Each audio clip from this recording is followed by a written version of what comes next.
నమస్కారం. జన్మకుండలి కార్యక్రమానికి స్వాగతం. నమస్కారం గురుగారు. నమస్తే. ఉన్నటువంటి దోషానికి భగవంతుని యొక్క అనుగ్రహంతో మాత్రమే మనం ముందుకు వెళ్ళాలి. ఇది తప్పకుండా గుర్తుపెట్టుకోవాల్సింది. తర్వాత కొన్ని సైంటిఫిక్గా మన వాళ్ళు చెప్పేటువంటి రెమెడీస్ ఏవైతే ఉన్నాయో సైంటిఫిక్గానే ఉంటాయి. కాకపోతే అది ఆధ్యాత్మికం కిందకి మలచటం వలన దాని మీద మీకు విశ్వాసము, భక్తి రెండు కూడా పెరగటం వలన మనలో ఉన్నటువంటి ఆత్మస్థైర్యం పెరుగుతుంది. కాబట్టి ఇప్పుడు ఒక చిన్న ఉదాహరణ, నిమ్మకాయ మీద దీపం పెట్టమంటాం, అలాగే ఉసిరికాయ మీద దీపం పెట్టమని చెప్తాం. ఇవన్నీ కూడా అందులో ఉన్నటువంటి సిట్రస్ అందులో వెలిగే విధానం వలన అక్కడ శక్తివంతమైనటువంటి అగ్ని, ఆ చుట్టుపక్కల ఉన్నటువంటి వాయువు కానీ ఇవన్నీ కూడా శక్తివంతంగా తయారవుతాయి. దానివల్ల చుట్టుపక్కల ఉన్నటువంటి వ్యక్తులు కానీ అక్కడ ఉన్నటువంటి మనం కూడా కొద్దిసేపు అక్కడ కూర్చోవటం ద్వారా మనలో ఉన్నటువంటి ఆత్మ కూడా చైతన్యం జరుగుతుంది. కాబట్టి మనం చెప్పే ప్రతి రెమెడీలో కూడా చిన్న చిన్నవిగానే పెద్ద పెద్దవిగా లేకుండా ఇంట్లో మనకు వీలైనట్టుగా సామాన్యులు మనకు చేసుకునే విధంగా చెప్పే చిన్న చిన్న రెమెడీసే మనకి బాగా ఉపయోగపడతాయి. ఎలా అంటే చాలామంది అడుగుతారు, చిన్నగా ఉన్నటువంటి రెమెడీ ఎలా ఉపయోగపడుతుంది గురుగారు, అందులో దోషం పెద్దగా ఉండే అంటే మనం ఎల్ఐసి పాలసీని చిన్నగానే మొదలు పెడతాం. అది కట్టంగా ఒక రోజుకి పెద్దగా అయ్యి మీకు ఇన్ని సంవత్సరాలు కానీ అది రిటర్న్ ఎలాగ పెద్ద ఫలితాన్ని ఇస్తుందో అలాగే ఇది చేయంగా మనం చేసేటువంటి రెమెడీ ఏదైతే ఉందో దాని వలన వచ్చేటువంటి ఫలితం కూడా అంతే గొప్పగా ఉండేదానికి అవకాశం ఉంటుంది. అలాగే ఒక చిన్న సందేహం గురుగారు, కాకులకి ఆహారం పెట్టకూడదు, పశుపక్షాదులకి ఆహారం పెట్టడం వల్ల చాలా జాతక గ్రహ దోషాలు పోతాయని అంటూ ఉంటారు. అవును, కానీ కాకులకైతే పెట్టకూడదని చాలా నమ్మకం ఉంటుంది. అదేం లేదమ్మా, కాకులకు కూడా పెట్టవచ్చు. ఎందుకంటే పెట్టమనే చెప్తాం వాస్తవంగా. ఎందుకంటే ప్రతి మనకున్నటువంటి ఈ జీవరాశుల్లో మనిషి చాలా తెలివైనటువంటి వాడు. ప్రకృతిలో ఉన్నటువంటి ప్రతిదాన్ని కూడా భగవంతుడు అన్ని జీవులకు సమానంగా ఇచ్చాడు. కానీ వాటికి ఇచ్చినటువంటి వాటిని కూడా పండ్లు ఫలాలను కూడా మనమే వాటిని పాడు చేసి మరి మనం తింటున్నందువలన మనం చేసేటువంటి ఈ తప్పిదాలు మనకి ఇబ్బంది కలిగించకుండా ఉండేందుకు పశుపక్షాదులను తప్పకుండా పోషించవలను. ఎందుకంటే ఆత్మస్వరూపంగా భగవంతుడు ప్రతి దాంట్లోనూ ఉన్నాడు. కాబట్టి మనకున్నటువంటి శని దోషానికి నేనే చెప్తుంటాను, శని దోషానికి నువ్వులన్నం వండి పశుపక్షాదులకి లేదా పశువులకు కానీ అంటే అక్కడ ఆవులకు కానీ లేకపోతే గోడ మీద పెట్టడం వల్ల చిన్న ఉడతో పెట్టో ఏదో ఒకటి కాకులైనా సరే తింటాయి. దానివల్ల పెట్టవచ్చు, పెట్టకూడదని ఏం లేదు. ఎందుకంటే పెట్టి తీరాలి. మన వాళ్ళకు ఒక విశ్వాసం ఉన్నది. మన పెద్ద పూర్వీకులు ఏదైనా చనిపోయి కోరిక ఉంటే కాకి రూపంలోనే వచ్చి మనం పెట్టింది తింటాడని పిండాలు పెట్టేసి ఇంకా రాలేదు అని చెప్పి ఎదురు చూస్తారు. మరి పెట్టకూడదని ఎవరు చెప్పారు? తప్పకుండా పశుపక్షాదులకి అందులో మనకు ఉన్నటువంటి శని దోషం వలన కాకి ఈ మన శనీశ్వరుడికి వాహనం అని మన వాళ్ళు నమ్ముతూ ఉంటారు. కాబట్టి దానికి ఆహారం అందించడం ద్వారా మనకున్నటువంటి శని దోషం తగ్గి తప్పకుండా అది మేలు జరుగుతుందన్నది అందరికీ తెలిసినటువంటి విశ్వాసం. కాబట్టి ప్రతి ఒక్కరికి కూడా ఇప్పుడు దోషం ఉన్నటువంటి వాళ్ళకి కూడా ఈ సజ్జల్ని నానవేసి, అంటే శుక్రకణాల యొక్క దోషం ఉన్నటువంటి వాళ్ళు, సంతాన దోషం ఉన్నటువంటి వాళ్ళకి ఈ సజ్జల్ని నానవేసి, రాహుకేతుల యొక్క దోషం ఉన్నటువంటి వాళ్ళకి కూడా మొక్క వచ్చిన తర్వాత వాటిని తీసి అంటే పశువులకు కానీ లేదా మనం ఉన్నటువంటి పక్షులకు కానీ ఆహారంగా అందించడం ద్వారా తప్పకుండా మనకున్నటువంటి దోషం క్రమేణా తగ్గేదానికి అవకాశం ఉంటుంది. అలాగే గోవులకి ఏ ఏ ధాన్యాలు ఆహారంగా సమర్పించడం వల్ల ఎటువంటి దోషాలు తొలుగుతాయి అంటారు? ఇక్కడ గోవుకి ఆహారం ఇదే అది అనే కాదు, గోవుకి ఆహారం అందించడమే ఒక గొప్ప యజ్ఞం లాంటిది. కాబట్టి ఎక్కువగా మనం సమస్త దేవతలు అందులో కొలువై ఉన్నందువలన తప్పకుండా ఇప్పుడు ఉన్నటువంటి ఆహార ధాన్యాల్లో విషతుల్యమైనటువంటివి కాకుండా అమృతతుల్యమైనటువంటి ఆహార ధాన్యాలను ఆవుకి తప్పకుండా అందించవచ్చును. ఎందుకంటే విషతుల్యం అన్ని ఆహార ధాన్యాలు అందించమని ఇప్పుడు పప్పులు ఉన్నాయి, అన్ని పప్పులే కదా అని చెప్పి గన్నేరు పప్పు తినలేం కదా, చచ్చిపోతాం. అలాగే విషతుల్యమైన ఆహారం ఏ జీవికి కూడా అందించరాదు. కాబట్టి మనకున్నటువంటి ఏవైతే నవధాన్యాల్లో ఏవైతే ఉన్నాయో గోధుమలతో ఉన్నటువంటి ఆహార పదార్థాలను తయారు చేసి, అంటే చపాతి, బన్ను ఇలాంటివి ఏమైనా బెల్లంతో కలిపి పెట్టడం ద్వారా రవిగ్రహానికి ఉన్నటువంటి దోషం ఏదైతే ఉన్నదో అది పోతుంది. అదే ఉలవలకు సంబంధించింది అయితే ఉలవలు బెల్లం కలిపి ఉలవలు ఉడకబెట్టి బెల్లాన్ని బాగా దంచి పెద్ద పెద్ద లడ్డు ముద్దలుగా చేసి కానీ ఆవుకు పెట్టినట్టయితే కేతు జన్మజాతకంలో ఎవరికైనా సరే మానసికమైనటువంటి రుగ్మతలతో పీడించబడుతూ కొంచెం సైకలాజికల్ డిస్టర్బెన్స్తో బాధపడేటువంటి వాళ్ళు ఎవరైతే ఉన్నారో వాళ్ళకి అది చేయటం ద్వారా ఆవుకి అందించడం ద్వారా ఆహారం తప్పకుండా అటువంటి రుగ్మతలు ఏవైనా ఉంటే అవి పోతాయి. అలాగే శుక్రుడికి సంబంధించినంత వరకు బొబ్బర్లు ఉన్నాయి. బొబ్బర్లు అంటే అలసందలు అంటాం. అలసందలను కూడా ఉడకబెట్టి ఆవుకు పెట్టడం ద్వారా లేదా వాటిని పచ్చిగానే నానవేసి రుబ్బి ఆవుకి తాపించడం ద్వారా కూడా మనకు ఉన్నటువంటి శుక్ర సంబంధమైన అంటే వివాహ సంబంధమైనటువంటి దోషాలు, అలాగే దాంపత్య సంబంధమైనటువంటి దోషాలు ఇలాంటివి ఆవుకు పెట్టడం ద్వారా పోతాయి. అలాగే రాహు సంబంధించినంత వరకు మినువులు ఉన్నాయి. ఈ మినువులతో చేసినటువంటి ఆహార పదార్థాలు లేదా మినువులు నానవేసి చేసేటువంటి ఆఖరికి మన వాళ్ళు పూర్వం ఇళ్లలో ఏం చేసేవాళ్ళు అంటే ఆ మినప్పొట్టును కూడా కడిగి ఆ వచ్చిన పొట్టుని ఆవుకి పెట్టేవాళ్ళు ఆ రోజుల్లో. దాన్ని బయట పారబోసేవాళ్ళు కాదు, ఎందుకంటే దానికి అది ఆహారంగా పనికి వచ్చేది. మనం తెలియకుండా కూడా దోష పరిహారం కింద చేసేవాళ్ళు. అలాగా రాహు చేసేటువంటి విస్ఫోటనాలు కానీ ఆకస్మిక ప్రమాదాలు కానీ ఇవన్నీ కూడా తొలగేదానికి అవకాశం ఉంటుంది. ఇలాగా చంద్రుడికి సంబంధించింది అయితే బియ్యం, అది అందరికీ తెలుసు. ఆ బియ్యంతో చేసేటువంటి ఆహార పదార్థాలని పేదవాళ్ళకు పంచినా లేదా ఆవుకు పెట్టినా కూడా అది మంచిది. అలాగే నువ్వులు ఉన్నాయి. నువ్వుల సంబంధంగా నువ్వుల్ని చక్కగా బెల్లం వేసి దంచి దాన్ని ఆవుకు పెట్టినా కూడా తప్పకుండా మంచి మంచి ఫలితాలు ఉంటాయి. కాబట్టి నవధాన్యాలు ఏవైతే ఉన్నాయో ఈ నవధాన్యాలకు సంబంధించినంత వరకు మనం అది అన్నీ కూడా ఉడకబెట్టి బెల్లంతో కలిపి పెట్టడం ద్వారా, ఇప్పుడు కందులు ఉన్నాయి వాటిని ఉడకబెట్టి బెల్లంతో పెడతాం. అలాగే బుధుడికి సంబంధించి పెసలు ఉన్నాయి. ఈ పెసల్ని మొక్కొచ్చిన తర్వాత ఆవుకు పెట్టడం ఇలాగా చేయటం వలన, కానీ ఫైనల్గా బెల్లం ఎందుకు పెట్టమంటారంటే మనిషికైనా సరే ఆవుకైనా సరే బెల్లం తినటం ద్వారా శ్వాసకోశాలకు సంబంధించినటువంటి జబ్బులు ఏవైతే ఉంటాయో అంటే ఊపిరి తీసుకోవడం, బ్రీతింగ్ తీసుకోవడం కష్టంగా ఎవరికైతే ఉంటుందో ఇలాంటివి డైలీ బెల్లం మొక్క తినటం ద్వారా, అది మనిషి అయినా పశువైనా తినటం ద్వారా వాటికి ఉన్నటువంటి శ్వాస సంబంధమైనటువంటి ఇబ్బందులు తొలగేదానికి అవకాశం ఉంటుంది. కాబట్టి ఇది సైంటిఫిక్ రీజన్. దాన్ని మన వాళ్ళు చెప్పకుండా కాకపోతే దానితో కలిపి పెట్టడం ద్వారా ఆవు కడుపు ప్రశాంతంగా ఉంటుంది, కాబట్టి అది చల్లగా మనల్ని దీవిస్తుందని చెప్తారు. కాబట్టి ఆవు గోమాత అంటాం. కాబట్టి ఈ గోవు సమస్తమైనటువంటి దేవతలు తనలో ఉన్నందువలన, కాబట్టి ఆ గోవు యొక్క ఆరాధన ఎవరైతే చేస్తారో, గోమాత యొక్క ఆరాధన ఎవరైతే చేస్తారో, గోవుకి ఆహారాన్ని ఎవరైతే అందిస్తారో ఎన్నో వేల యజ్ఞాలు చేసినటువంటి ఫలితాన్ని పొందుతారు. కాబట్టి ఒక ఆవు ఇంట్లో కన్నీరు పెట్టినా, ఆవుని మనం కొట్టి బాధ పెట్టినా మనకి ఎనలేనటువంటి ఇబ్బందులతో పాటుగా ఎనలేనటువంటి పాపాన్ని మనం అంటగట్టుకుంటాం. కాబట్టి గోవు మనకున్నటువంటి వాటిల్లో చాలా విశేషమైనటువంటిది. కాబట్టి ఆ గోవుని ఆరాధన చేయటం వలన మనకు సమస్త ఐశ్వర్యము చేకూరి మనకున్నటువంటి గ్రహ దోషాల నుంచి బయట వేసేదానికి మంచి తరుణోపాయం మన ఇంట్లో ఉండేటువంటి గోమాత. ఒక కాలర్ లైన్లో ఉన్నారు గురుగారు. భాస్కర్ గారు తణుకు నుంచి. నమస్కారం అండి. హలో, నమస్తే అండి. చెప్పండి, ఎవరి గురించి తెలుసుకోవాలనుకుంటున్నారు? నా కోసం అండి సీతామహాలక్ష్మి. చెప్పండి, మీ డేట్ ఆఫ్ బర్త్ చెప్పండి. 27/4. 27/4. మరొకసారి చెప్పండి. 27/4 సంవత్సరం సరిగా వినిపించట్లేదండి. టీవీ వాల్యూమ్ తగ్గించి కాస్త గట్టిగా మాట్లాడండి. 68 అండి. 68. ఎప్పుడు పుట్టారండి? టైం ఉదయం 9:30. 9:30. ఎక్కడ పుట్టారు? సరే, గురుగారితో మాట్లాడండి. హలో, చెప్పండి అమ్మా. నమస్తే అండి. నమస్తే అమ్మా. ఇవన్నీ ఎప్పుడు సమస్యలు అండి. మ్యారేజ్ అయినప్పుడు చాలా ఆర్థిక ఆరోగ్యం బాగాలేదండి. మీది 27th April 1968 ఉదయం 9:30 నిడదవోలు, అంతేనా? అవునండి. మీ లగ్నం వచ్చమ్మా మిథున లగ్నం, రాశి వచ్చేసి మీది మేషరాశి, నక్షత్రం అశ్విని నక్షత్రం 3వ పాదం. ఈ లగ్నం నుంచి ఇక్కడ సింహరాశిలో గురువు, అలాగే 4వ ఇంట్లో కేతు, దశమ శుక్ర రాహు శని, తర్వాత ఏకాదశంలో అద్భుతంగా గ్రహాలు లాభాధిపతి అయినటువంటి కుజుడు, అలాగే రవి బుధులు, చంద్రుడు ఉన్నటువంటి జాతకం. ఇక్కడ మీకు బుధాదిత్య యోగం ఉన్నప్పటికీ, మాలవ్య మహాపురుష యోగం ఉన్నప్పటికీ కూడా ఈ జాతకంలో సంపూర్ణమైనటువంటి కాలసర్పదోషం ఉన్నది. ప్రస్తుతం రాహు మహాదశ జరుగుతున్నది.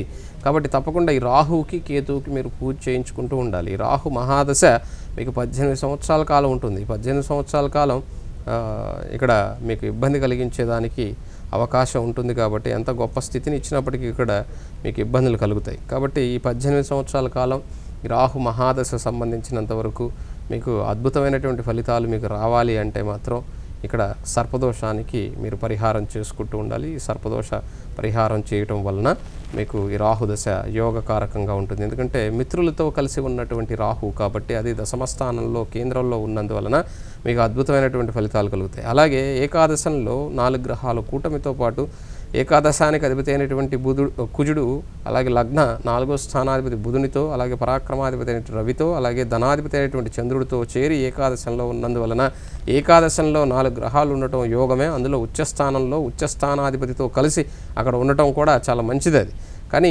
సర్పదోషం అనేటువంటిది ఎంత మంచిగా ఉన్నప్పటికీ కూడా ఇక్కడ ఇంట్లో అన్నీ ఉన్నాయి, తలుపుకు తాళం వేసుకుని ఉంటే బయటవాడు ఎలా తింటాడు? అలాగా ఇంట్లో ఉన్నటువంటి వాటిని కూడా ఎక్కువ రోజులు ఉండిపోతే పాడైపోతాయి. వాటిని తీసుకొని మనం తినాలి అంటే ఖచ్చితంగా ఇంటి తాళం తీయాలి.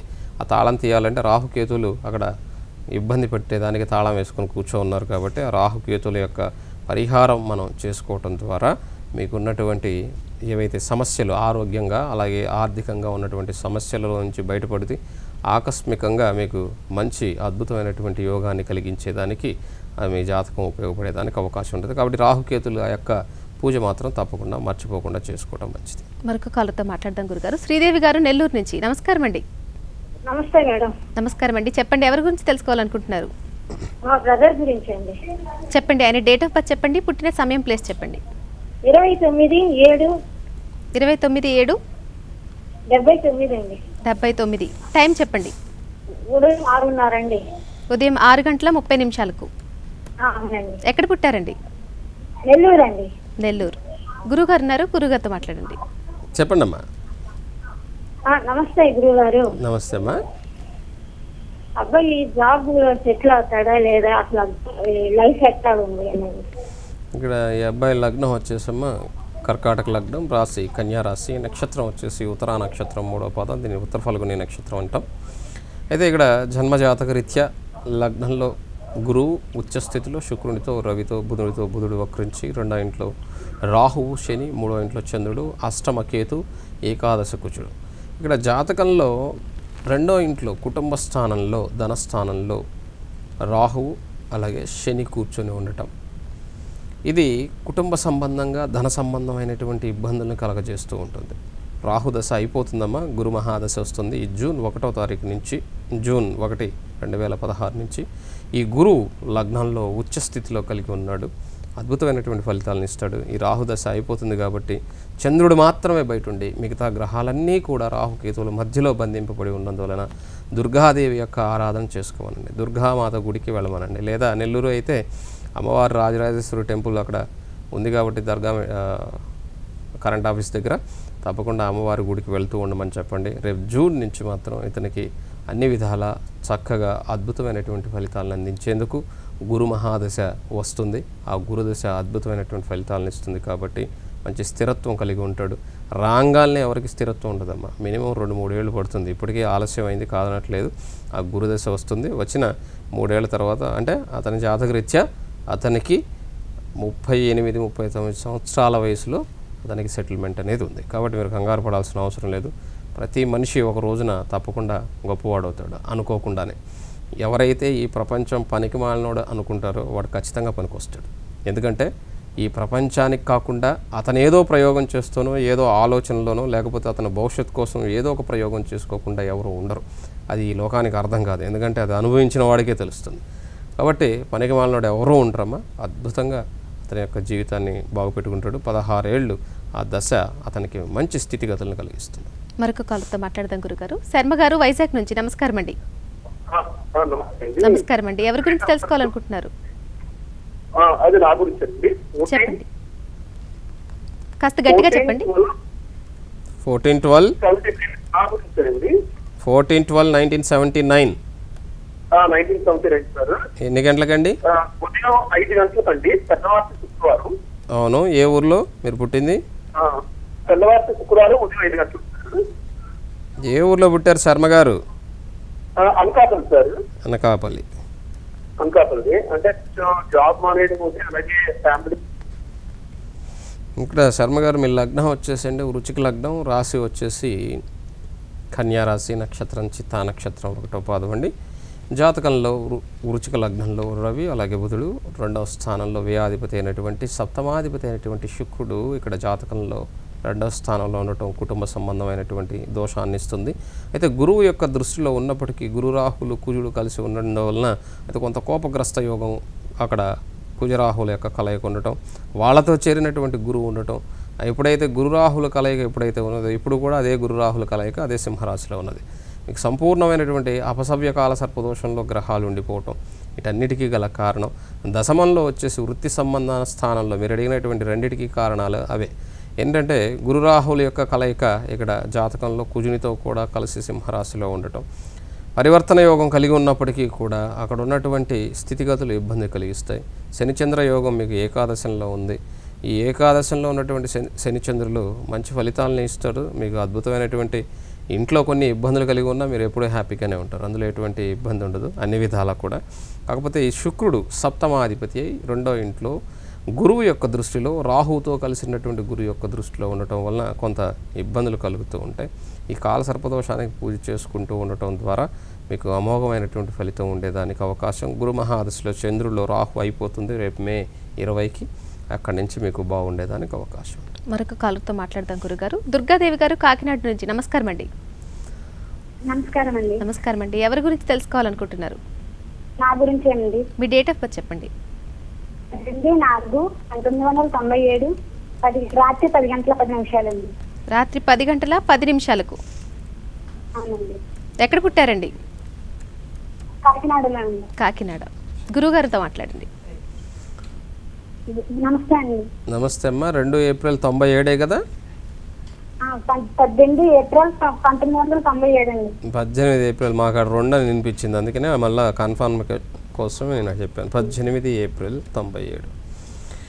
ఇక్కడ రాత్రి 10 గంటల 10 నిమిషాలమ్మ. మీ లగ్నం వృశ్చిక లగ్నం, రాశి సింహరాశి, నక్షత్రం వచ్చి పుబ్బా నక్షత్రం 2వ పాదం. లగ్నం నుంచి ఇక్కడ 3వ స్థానంలో గురు మకర రాశిలో నీచబడిపోయి ఉన్నారు. పంచమ స్థితిలో శనికేతులు, శనికి గురువుకి పరివర్తన యోగం. 6వ ఇంట్లో రవి, ఉచ్చ స్థితిలో శుక్రునితో బుధుడు వక్రించి, దశమంలో చంద్రుడు అలాగే కుజుడు చంద్రమంగళ యోగం, లాభంలో రాహు ఉన్నటువంటి జాతకం. సప్తమాధిపతి అయినటువంటి శుక్రుడు 6వ ఇంట్లో ఉన్నందువలన వ్యయాధిపతి 6వ ఇంట్లో మంచివాడే కానీ సప్తమాధిపతి మంచిది కాదు కాబట్టి వివాహ సంబంధమైనటువంటి దోషాలు ఉంటాయి నాన్న. అమ్మవారి యొక్క లలితాదేవి యొక్క ఆరాధన, అమ్మవారిని పూజించుకోవటం మంచిది. వృత్తి సంబంధంగా నీకు బాగుంది, ఎటువంటి ఇబ్బంది లేదు, మంచి ఉన్నతమైనటువంటి స్థితిలో. గవర్నమెంట్ సంబంధమైనటువంటి ఉద్యోగానికి ప్రయత్నం చేసినా కూడా ఆశ్చర్యపోవాల్సిన అవసరం లేదు, మంచి ఉద్యోగం ఉండేదానికి అవకాశం ఉన్నటువంటి జాతకం. అలాగే దేశ విదేశాల్లో జీవించేంత గొప్ప జాతకంగా మీ జాతకం ఉన్నప్పటికీ కూడా ఈ సప్తమ స్థానం ఏదైతే ఉన్నదో ఎంత గొప్పగా ఉన్న జాతకంలో ఏదో స్వల్ప దోషం ఉంటుంది. కాబట్టి అమ్మవారి ఆరాధన, లలితా సహస్రనామాన్ని చదువుకోవటం మీ జాతకానికి చాలా మంచిది. మరొక కాలర్ లైన్లో ఉన్నారు గురుగారు. ప్రభావతి గారు ప్రకాశం జిల్లా నుంచి. నమస్కారం అండి. నమస్కారం అండి. నమస్కారం. చెప్పండి, ఎవరి గురించి తెలుసుకోవాలనుకుంటున్నారు? మా పాప వైష్ణవి గురించి తెలుసుకుందాం అనుకుంటున్నాను అండి. పాప డేట్ ఆఫ్ బర్త్ చెప్పండి. 25/3/2001. 25/3/2001. టైం చెప్పండి. మధ్యాహ్నం 12:30 దాటిన తర్వాత అండి. ఎగ్జాక్ట్ టైం చెప్పాలండి. 12:30 అండి. 12:30. నర్సరావుపేట. సరేనండి, గురుగారితో మాట్లాడండి. నమస్తే అమ్మ, చెప్పండి. నమస్తే అండి గురువు గారు. నమస్తే. మా పాప గురించి తెలుసుకుందాం అనుకుంటున్నానండి. చదువు. ఈ పాప లగ్నం వచ్చేమ్మా మిథున లగ్నం, రాశి వచ్చేసి మీన రాశి, నక్షత్రం ఉత్తరాభాద్ర నక్షత్రం 4వ పాదం. లగ్నంలో రాహు మూల త్రికోణంలో, లగ్నంలో రాహు అద్భుతంగా, అందులో కూడా ఆయన స్వనక్షత్రంలో ఉన్నందువలన చాలా చక్కగా ఉంటుంది పాప. 6వ ఇంట్లో కుజుడు స్వస్థానంలో, సప్తమ కేతు, 9వ ఇంట్లో బుధుడు, దశమంలో శుక్రుడు, చంద్రుడు అలాగే రవి అమావాస్యలో పుట్టినటువంటి జననం.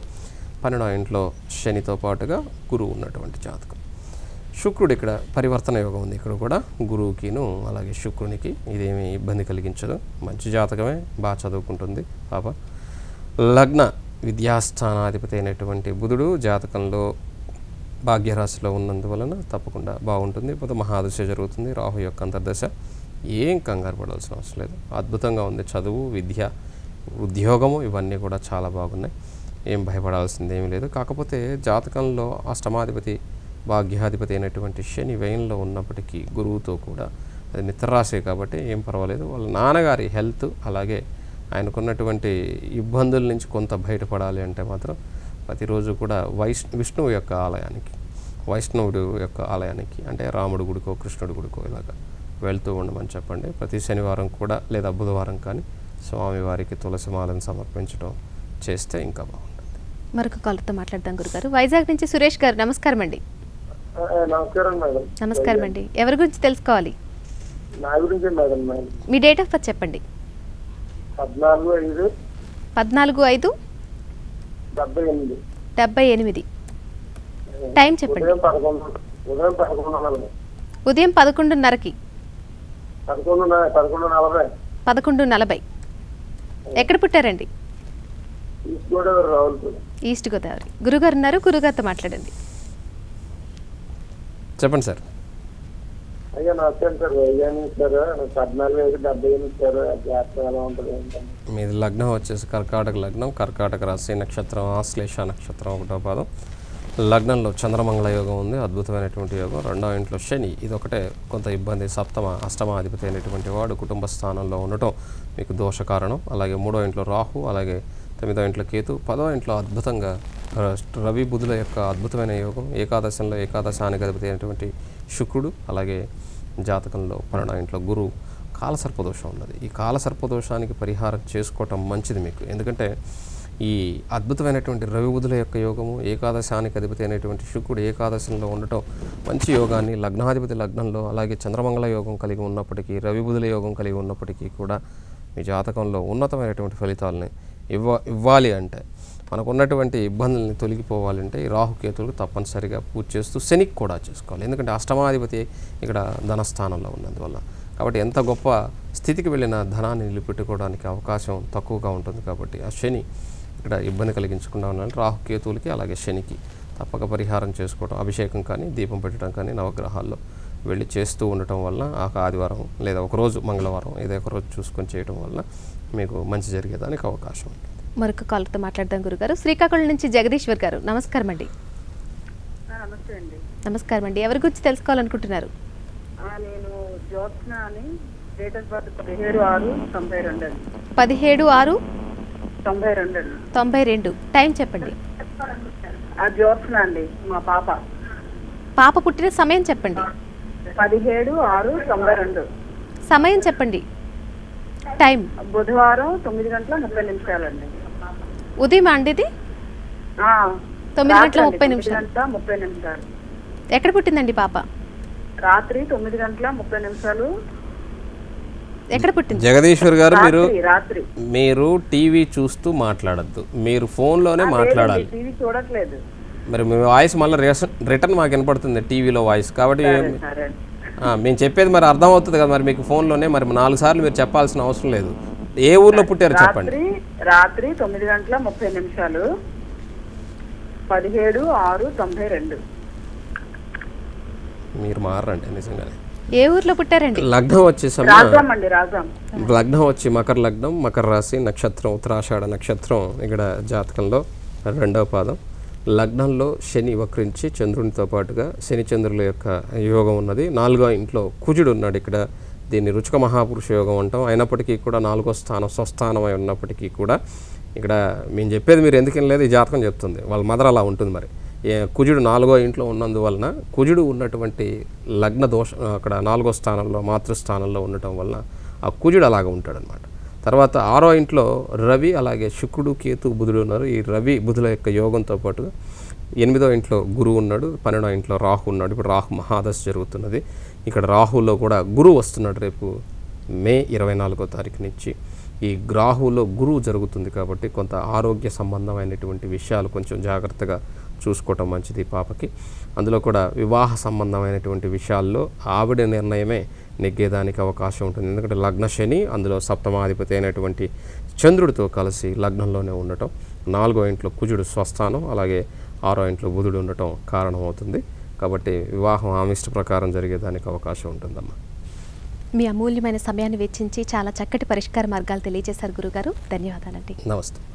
ఇక ఇది ఈనాటి జన్మకుండలి కార్యక్రమం. రేపటి కార్యక్రమంలో మళ్ళీ కలుసుకుందాం. నమస్కారం.